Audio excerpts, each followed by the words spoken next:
Welcome to The Secrets of Success. By following the proven techniques of the guests who appear on this series, you'll learn that even successful people run into detours and failures, and how you can apply their success techniques to change your life. You're now listening to the most unique show on radio, the show dedicated to making you a success. Dr. Virgie Bright Ellington says, most Americans are one injury away from a lifetime of debt. Today, she'll show us how to avoid this. Dr. Ellington, thanks so much for being with us. Bill, thank you so much for having me. I'm so excited to talk with you. This, truthfully, is, to me, one of the most important shows we've ever had on, and we've been on 35 years. Your book is called Crush Medical Debt, and having gone through it is actually scary. So I'm going to ask you to bring some of those points. But you start out with a story about a gentleman named Matthew, and I think that brings out the point. Can you tell us about Matthew? Yeah, so I saw this story in KHN, Kaiser Health News, which is an online newsletter dedicated to essentially predatory bills, medical bills, unfortunately. And this is a story in which Matthew is a young man who worked at a job in the restaurant industry. I think he worked in the kitchen and developed a nasty complication, an unusual complication, but a complication from a virus of influenza, it sounds like.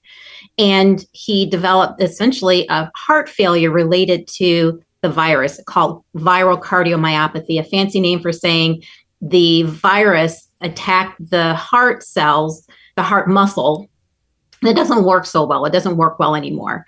And so he had to get, unfortunately, treatment and, ended up in the emergency room, lots of treatment. And it cost him easily, his end at the end of the day was $75,000, something, a really huge amount of money, close to six figures. And he just had to declare bankruptcy. He had a modest income, and that was probably close to 3 times of his income. And, once you have debt, that is the amount of income that you bring in, you're officially bankrupt. So anyway, this is about 3 times his salary. And he was back to normal, feeling well, and getting regular checkups. And his cardiologist pointed out, you're going to need, it's called an ablation therapy, where it's a fancy name for saying, your heart rhythm, because of the heart muscles not working well, the heart rhythm is off. And we need to change the rhythm so that your heart can beat more effectively. And that costs money. It is an elective procedure because it's not an emergency like it was when he came into the emergency room, essentially in heart failure, near death. So this is the second incident that he had to pay for and go through. Exactly. And he said, I think I'm going to have to declare bankruptcy again. He's like, I don't know how I'm going to pay this, but I need this procedure to save my life. And when I was going through there you go. I'm sorry to interrupt, but when I'm going through your book, I'm saying this could be any of us. This was a relatively young man. Tomorrow we could have a car accident and the hospital and the doctors are entitled to be paid. We could simply trip, or it might be just nature, that heart attack, illness, injury, etc. And I think his comment was the biggest crime you can commit in America is being sick, because none of us are prepared for that. You said it, Bill.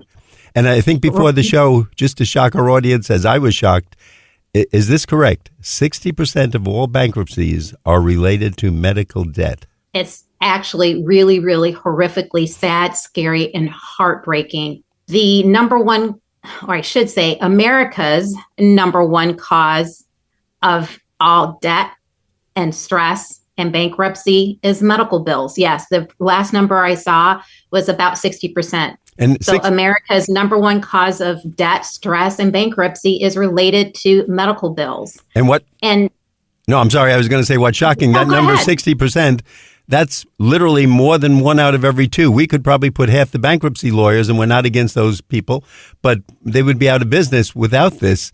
And of course, people can't help that. It's not that they were greedy. It's not they overspent or went wild with credit cards. This is usually something unexpected, trying to help a parent, an injury, an illness, or maybe getting hurt in a sporting event.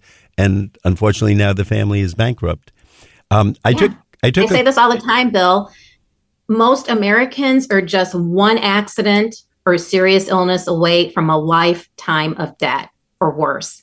And if you think about it, if medical bills are the number one cause of debt, and there's a number out there that divorce, the number one cause of divorce, is related to money struggles, financial struggles.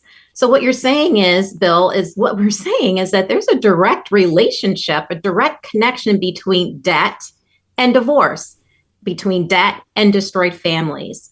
So yes, there's a direct relationship between medical bills and just destroying families and financial lives and futures forever. I took a quote out of your book. You say, patients who don't have insurance pay retail. Now, somehow we don't think of the word retail in regard to doctors or hospitals or dentists. Can you explain what that means? Sure. What I mean by retail is that the most basic fair price is paid by Medicare. Medicare is federal health insurance, federal government health insurance. And many people will say, you know what, if you want to get the most fair rate for, or pay the most fair price for medical services in the United States, you want to pay the rate that Medicare pays. And Bill, I get a lot of pushback. I hear people say, well, Medicare, that's just for old people. That has nothing to do with me. I'll say, okay, well, yes, Medicare was originally created and is currently often thought of for folks who are over the age of 65 who don't get health insurance or have access to health insurance coverage through an employer. But it's also for folks who are younger, who have certain chronic conditions or disabilities. The point is, that is what Medicare pays, what the U.S. federal government pays for health services and medical services. That's the fair basic retail price. Anything above that is unfortunately 300 to 500% more than what Medicare pays for the exact same service on average. And Bill, 1,000 to 2,000% is not unusual. It is what it is. Now, and I'm going to break down the math just for our audience. When you say 1,000 to 2,000%, for most of us in layman's terms, that means if someone was paying $1,000 under Medicare, the retail price, what we would pay without insurance, could be anywhere from $10,000 to $20,000 for a $1,000 bill, which is like nothing today. And I give people the analogy, Bill, that's a perfect one. I say, you know what? If a medical service that you're being charged for the retail rate, that you're getting the first bill usually is the retail rate by the medical service provider, the hospital, the medical center. Usually you don't see primary care physicians, like small practitioners, small groups. You don't really see this kind of behavior because they're too close to the billing office. When you have a big separation, just two completely different universes between the providers, the physicians, frankly, and the business suits, the folks that are keeping the lights on and that kind of thing and figuring out how to monetize and increase their revenues and profits, that's where you're going to get these problems. And that's when I'm talking about hospitals and medical centers. But yeah, I give the example all the time, just to make the math simple, Bill, I say, you know what, $100, let's say, is what you get charged. And Medicare may pay $10 for that service. That's the ratio that we're talking about often. I was thinking before the show, I had an operation several years ago. It was half a day in the hospital. I was very satisfied with everything, but it was what do they call it? Ambulatory or not overnight? Outpatient. Not overnight. I got a bill for $56,000. It said your insurance paid or was billed $1,700. And out of that, because I had insurance, I think I paid $129. So the difference went from $56,000, as you say, retail, what they charged because I had insurance became $1,700 and something and change. And out of that, mine was, of course, very limited, the amount I paid. Now, I know you have two rules, and we kidded about it before the show. Give our audience those two rules when dealing with medical bills or a hospital. So yes, Bill, I have my top two rules. I have many rules, but my top two, if we don't remember anything else, is number one, never, ever, ever, ever pay any invoice statement, even if they call it a bill, even if they say patient responsibility across the top or patient owes, you owe, doesn't matter. It's fiction if it doesn't have CPT codes. Now, people will say, well, an itemized bill, get an itemized bill, or we're giving you an itemized bill or a detailed bill, or we'll send you a bill with itemized bill with codes. Sometimes those are what's called service codes. That has nothing to do with anything. That has nothing to do with CPT codes. Bill, if you don't see CPT codes on a statement, I don't care what it says you owe them, it's not a real bill. CPT codes are to medical services what barcodes are to products in a store. Every product has a unique CPT code, or every product in a store, right, has a unique barcode. Medical services has each in the United States, every test. You can think of having procedure, office visit, ER visit, operation. They all have the unique CPT codes. And that's what you need to be able to understand what you're paying for.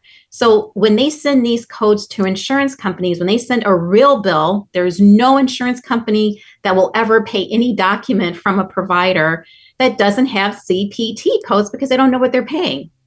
So same thing for us. The reason why, unfortunately, 9 times out of 10 in my experience, we get hospital bills that are not real bills. I call them fake bills, or just wishing numbers. And I say that number, usually in the upper right-hand corner bill, I call it a wishing number, is what we often get.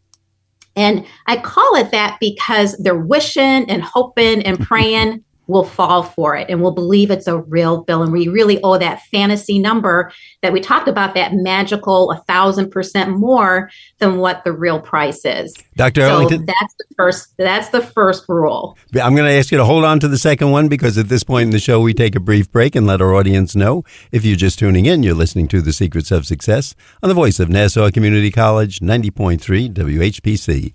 I'm Bill Horan. Our guest today is Dr. Virgie Bright Ellington. Her book is Crush Medical Debt.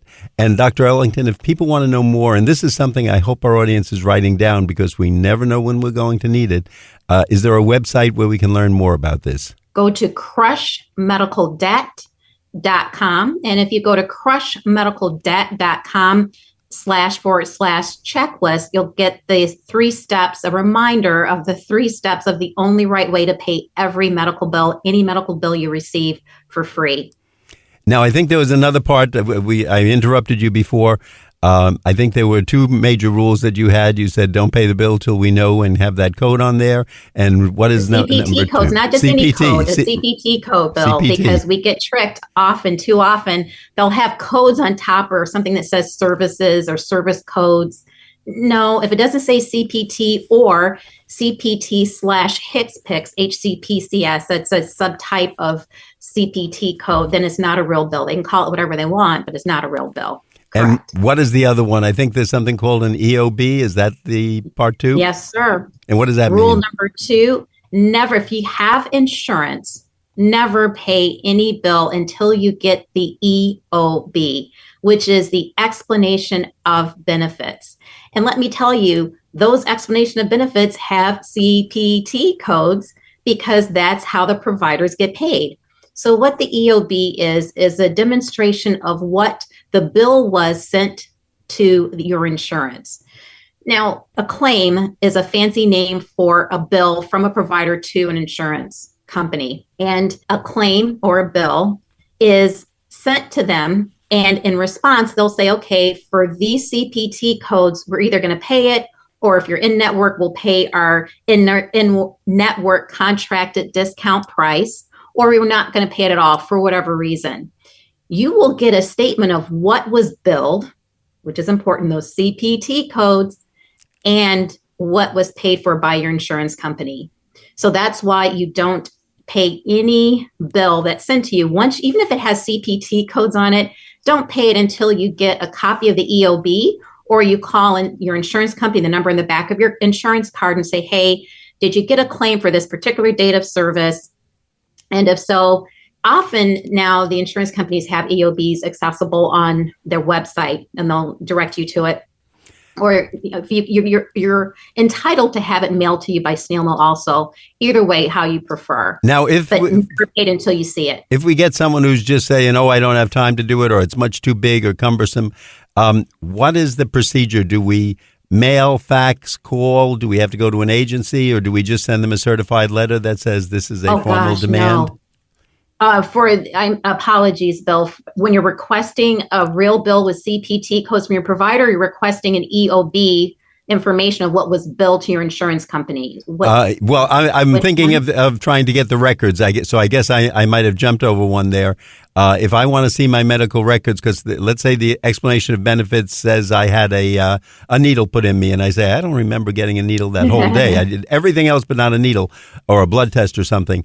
How would I get those records? Is there a formal? Let's talk about that, Bill. There's a much easier way to get at it. And that's the 3 steps of the only right way to pay a medical bill. Step 1 is when you get a statement in the mail that says, hey, you owe us this, or even a phone call. I have dentists that call me. My kid's dentist called me and said, hey, we have I laugh, Bill, so I don't cry. We have a statement here that you owe, I think it was $200. How would you like to pay that? What card would you like to put that on? Wait, what? I never got a bill. I remember getting a bill. So straight up, step 1, always make sure you get a real bill. Call the provider, and that's the billing office or patient accounts office. That's the number. They'll usually say billing questions under that wishing number. They'll say, if you have questions about this bill, call this number. Step 1, yeah, I have questions. I need something, quote, something with CPT codes, unquote. I received something in the mail, but it doesn't have any CPT codes on here. I don't know what this is. Can you send me something? You can call it itemized if you want, but you have to be careful because you can, unfortunately, many providers and many customer service folks have been trained to play with the words and say, yeah, we sent you an itemized bill. No, if it doesn't have, you can call it whatever you want, or we can send you a detail bill, or you can call it whatever you want, but it's not a real bill if it doesn't have CPT codes. So first step, just pick up the phone. You don't have to go anywhere. Don't let them tell you, oh, you can't get that information here. You're going to have to maybe call medical records. We'll transfer you to medical records. No.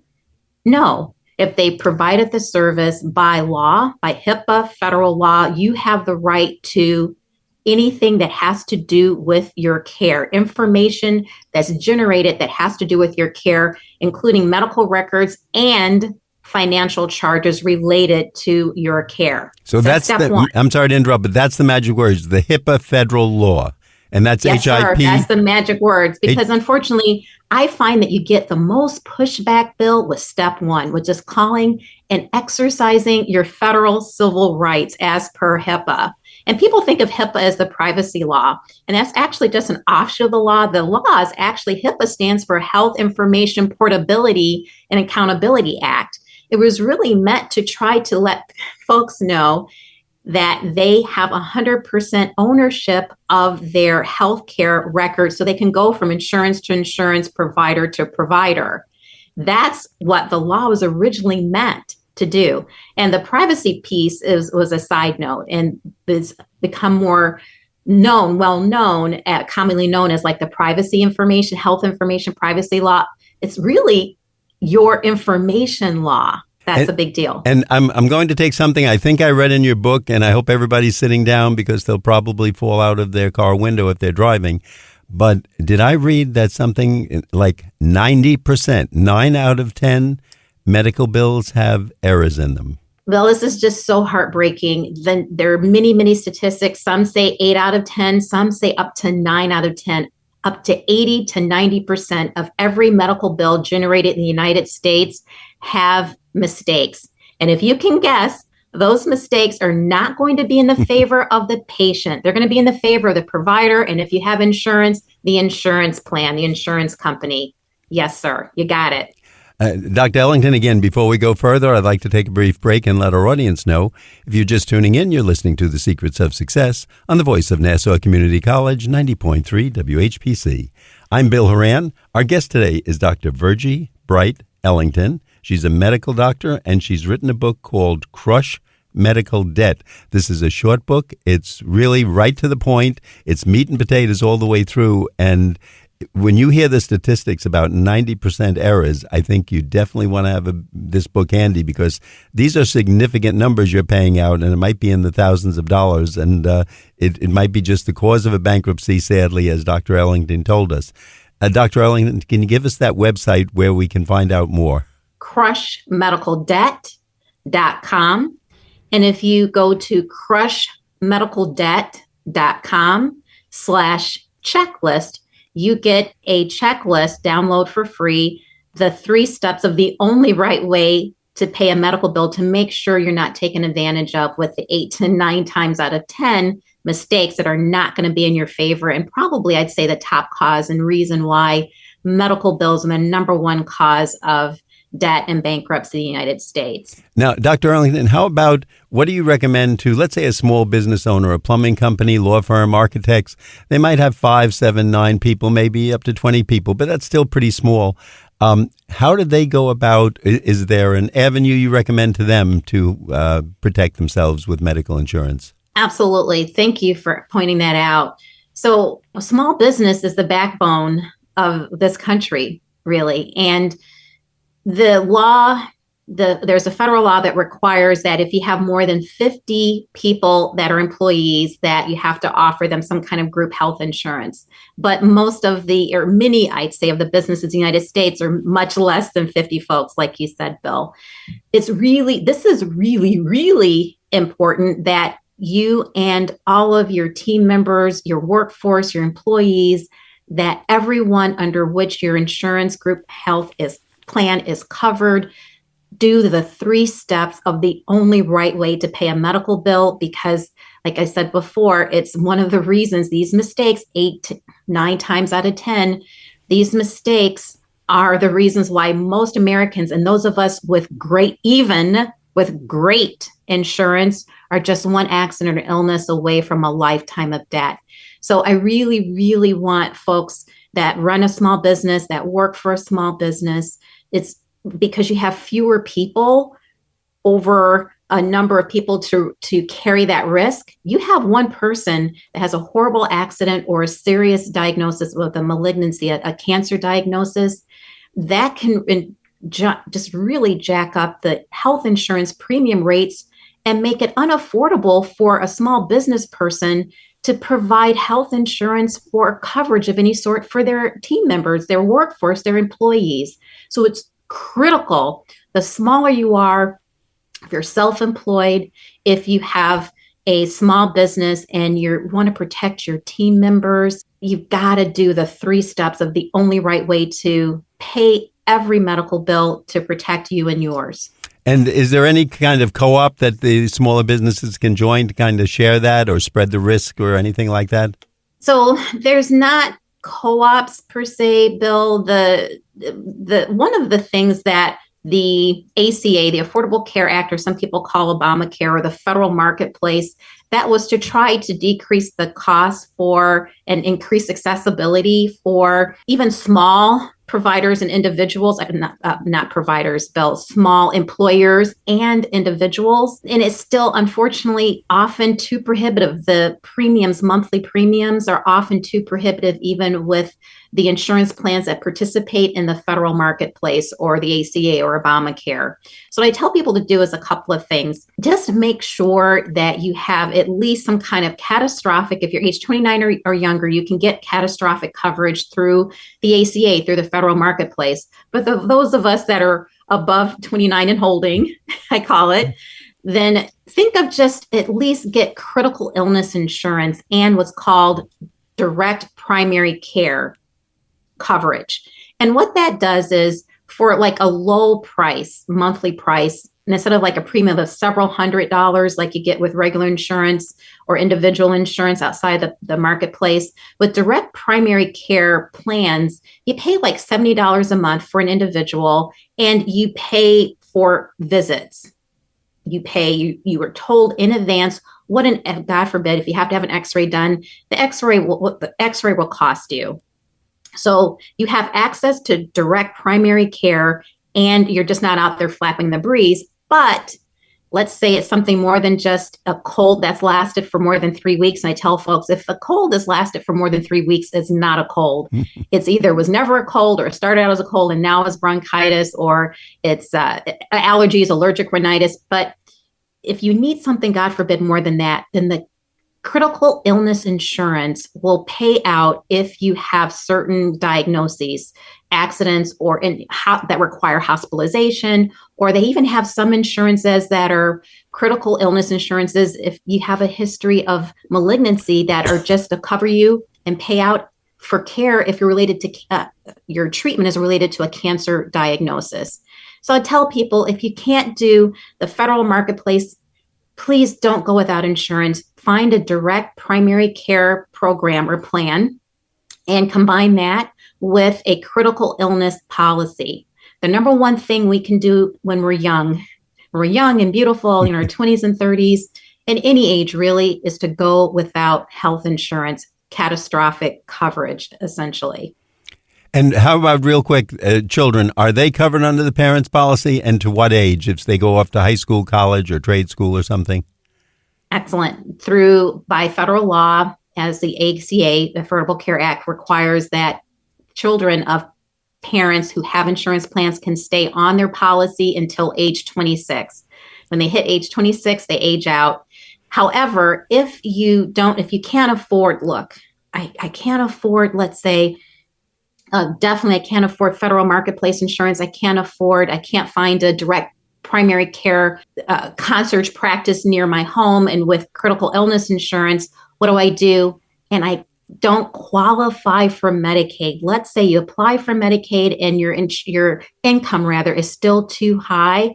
Then for your children, at least most states have CHIP, Children's Health Insurance Plans. You may not qualify for Medicaid, but your children do. So make it sure at least your children have some kind of coverage.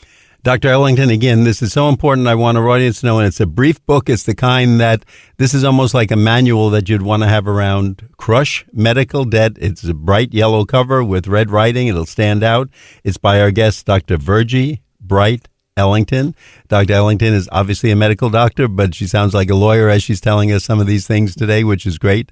And Dr. Ellington, again, can you tell us where can we get this book? And is it through Amazon? Is that the best place? Anywhere books are sold, you can definitely find it. Amazon, barnesandnobles.com. If you want to go into a bricks and mortar store, definitely Barnes & Nobles is a favorite one. Unfortunately, we're out of time, but you've given us a lot of wonderful tips. Thank you so much for the money you saved us today and protecting us from the marketplace of the insurance carriers. I'd like our audience to know that you've been listening to The Secrets of Success on the voice of Nassau Community College, 90.3 WHPC. I'm Bill Horan, asking you to please join us again next week at the same time when we will continue our journey to success.